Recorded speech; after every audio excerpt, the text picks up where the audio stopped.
একজন স্ত্রী ভালো না খারাপ সেটা সম্পূর্ণ নির্ভর করে তার স্বামীর উপরে। একজন নারী যখন কারো ঘরে আসে, সে আসে স্বপ্ন নিয়ে। এই স্বপ্ন কিন্তু শুধু তার নিজের জন্য নয়, পুরো পরিবারের জন্যই। একজন স্বামী যদি তার স্ত্রীকে ভালোবাসা দেয়, গুরুত্ব দেয়, তখন ওই স্ত্রী হয়ে ওঠে ওই সংসারের জন্য আশীর্বাদ। যাই হোক, হ্যালো এভরিওয়ান, আসসালামু আলাইকুম, welcome back to my new another video. I am ইমা ফ্রম ইমাস ডেইলি লাইফস্টাইল। আশা করছি সবাই ভালো আছেন, আমিও ভালো আছি। আজকের ভিডিওটা সকাল থেকে শুরু করছি। সকালের নাস্তায় আজকে খেয়েছিলাম এই পাউরুটিতে ডিম ভাজি, আর সাথে ছিল স্লাইস কেক। এই পাউরুটিতে ডিম ভাজি কার কার পছন্দ অবশ্যই কিন্তু কমেন্ট করে জানাতে ভুলবেন না। আমার কিন্তু এটা বেশ ভালো লাগে। ডিমের মধ্যে খুব সামান্য পরিমাণে লবণ এবং স্বাদ মতো চিনি দিয়ে আমি এই ব্রেডগুলোকে ভেজে নিয়েছি। সকালের খাওয়া দাওয়া শেষ করে চলে এসেছিলাম দুপুরে রান্নাবান্না করার জন্য।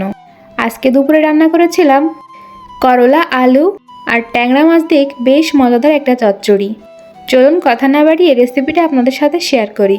খুব সিম্পলভাবে আমি এই চচ্চড়িটা করেছিলাম। আমি আজকে হাতে মাখা চচ্চড়ি করিনি, যেহেতু করলা রান্না করব এই কারণে বেশ কিছুটা পরিমাণ পেঁয়াজ আমি এখানে ব্যবহার করেছিলাম।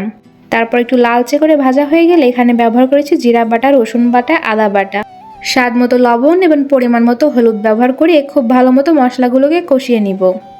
এখানে খুব সামান্য পরিমাণে ধনিয়া গুঁড়াও ব্যবহার করেছিলাম। তারপর খুব ভালো মতো মশলাগুলোকে কষানো হয়ে গেলে আগে থেকে কেটে ধুয়ে রাখা করলা আর আলু এখানে আমি অ্যাড করব। এগুলোকে বেশ সময় নিয়ে আমার মশলাগুলোর সঙ্গে কষিয়ে নিতে হবে। কষানোটা যত ভালো হবে তরকারিটাও কিন্তু ঠিক ততটাই মজা হবে। যাই হোক, তারপর মশলাগুলোর সাথে মিশানো হয়ে গেলে আমি এখানে কিছুক্ষণ ঢাকনা দিয়ে রাখবো। এগুলো সিদ্ধ হওয়ার জন্য আমি এখানে সামান্য পরিমাণে পানি ব্যবহার করেছিলাম। এই পানিগুলো যখন শুকিয়ে আসবে তখন এখানে আমি আগে থেকে ভেজে রাখা ট্যাংরা মাছগুলো অ্যাড করেছি। আপনারা চাইলে অন্যান্য মাছ দিয়েও এটা রান্না করতে পারেন, খেতে কিন্তু কোনো তফাৎ হবে না। তারপর আবার একটু পানি দিয়ে দিলাম। এই তো, এবার এই পানিটা শুকানো পর্যন্ত আমাদের ওয়েট করতে হবে। সাথে করেছিলাম আরেকটা মজাদার রেসিপি, সেটা হলো ইলিশ মাছ ভুনা। এটাকে ইলিশ মাছের দো পেঁয়াজও বলা যেতে পারে। বেশ অনেকটা পরিমাণে পেঁয়াজ কুচি আমি এখানে ব্যবহার করেছি। পেঁয়াজগুলো ভাজা হতে থাক, ততক্ষণে দেখে আসি তরকারির কী অবস্থা। এই তো, পানিটাও কিন্তু বলক উঠে এসেছে। এখানে আমি শেষমেশ কয়েকটা কাঁচা লঙ্কা চিরা অ্যাড করেছি। তারপর আবারও ঢাকনা দিয়ে রাখবো। এদিকে পেঁয়াজটাও ভাজা হয়ে গিয়েছে। এখানে ব্যবহার করেছি জিরা বাটা এবং খুব সামান্য পরিমাণে রসুন বাটা। ইলিশ মাছে বেশি মশলা ব্যবহার করলে কিন্তু ইলিশ মাছের প্রপার স্বাদটা চলে যায়, তাই আমি এখানে খুব বেশি পরিমাণে মশলা ব্যবহার করিনি। তারপর পানি দিয়ে দিলাম যাতে মশলাগুলো পুড়ে না যায়। এবার পরিমাণ মতো হলুদ এবং স্বাদ মতো লবণ দিয়ে আমি আবারও মশলাগুলোকে খুব ভালো মতো কষিয়ে নিব। এবং এখানে ব্যবহার করেছিলাম শুকনা মরিচের গুঁড়া এবং খুব সামান্য পরিমাণে ধনিয়া গুঁড়া। তারপর আবারও খুব ভালো মতো মশলাগুলোকে কষিয়ে নিব। মশলাটা কিন্তু অলমোস্ট কষানো হয়ে গিয়েছে, এই কারণে আমি আগে থেকেই ভেজে রাখা ইলিশ মাছগুলো এখানে অ্যাড করব।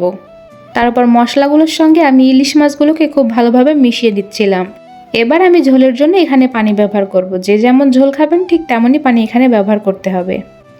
এই তো, এবার পানিটা শুকানো পর্যন্ত আমরা ওয়েট করব।